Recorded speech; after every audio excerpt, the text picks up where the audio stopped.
À l'approche de la fête de la Tabaski 2024, le ministre des Ressources animales et halieutiques de Côte d'Ivoire, Sidi Temoko Touré, a rassuré la population quant à l'approvisionnement en bétail pour cette période cruciale. Malgré le cheptel national conséquent, la production locale ne couvre que 44% des besoins en viande et abats, obligeant le pays à dépendre des importations en provenance du Burkina Faso, du Mali et du Niger. Cette dépendance pose un défi majeur, surtout dans le contexte sociopolitique instable qui provoque actuellement dans ces pays sahéliens. Les troubles politiques et les conflits dans la région peuvent perturber la chaîne d'approvisionnement, menaçant ainsi la capacité de la Côte d'Ivoire à satisfaire la demande croissante de bétail pour la Tabaski. La Côte d'Ivoire est un marché naturel et certainement le marché le plus viable en termes d'écoulement de leur production.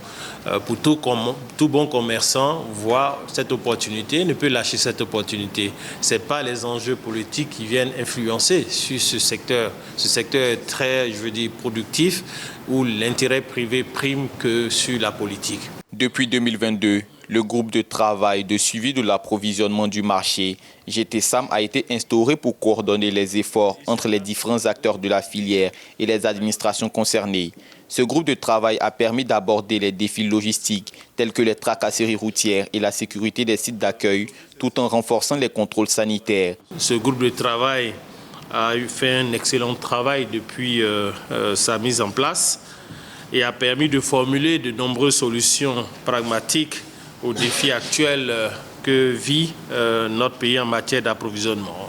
Malgré ces efforts, le ministre Sidi Temoko Touré a souligné la nécessité de rester vigilant et de continuer à développer des stratégies robustes pour assurer un approvisionnement stable en bétail.